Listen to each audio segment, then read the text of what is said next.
May CR tayo. Ang flooring yung definition.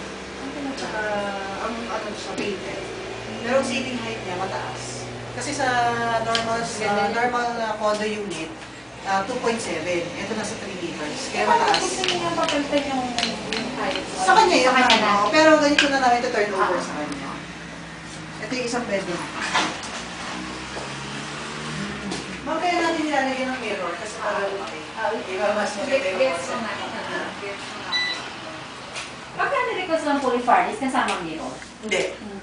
Sila, Normal talaga sa talaga Pwede yung sa design gamit lang. lang. Gamit lang. Pero ang ganda, no? maganda po. Mas maganda ang condo pag lalagyan mo ng mirror kasi mas lumalaki yung Mukha picture. siyang maluwagan, no? Sabay makikita yung mukha, ay! Japanese ano po ito Japanese style po ito. Oo. Kasi Japanese ano. Okay. Para lagi Ay, na nakita nakakatawa pa siya.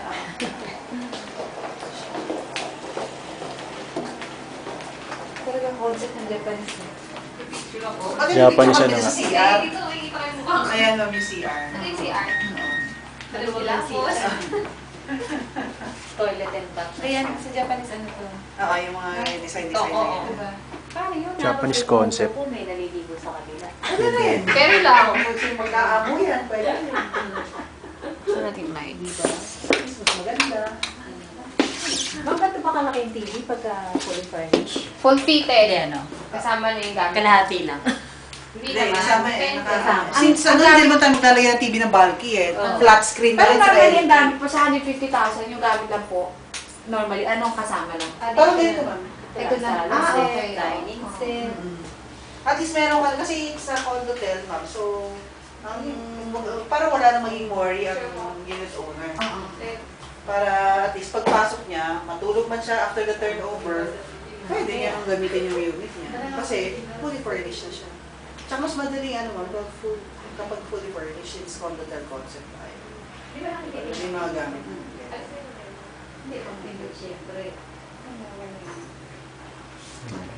2 bedrooms naman. How much more kung ano? Kung 3 bedrooms. Pero sa 2 bedrooms, okay na to. Oo, malaki na siya. Malaki na siya, malaki. Malaki na. Even dito, pwede naman. Pwede na matulog dito. Oo. Si Christina tsaka Dayan, pwede na patulogin dito sa sala. Oo, Okay, tama ganyan. yan. Oo. Yan, pwede maglatag na lang Dalawa sila pa dyan. rin eh. Ano. Ito, 2 bedrooms, malaki na yan.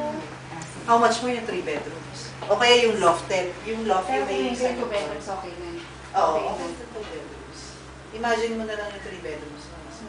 2 bedrooms, for family na.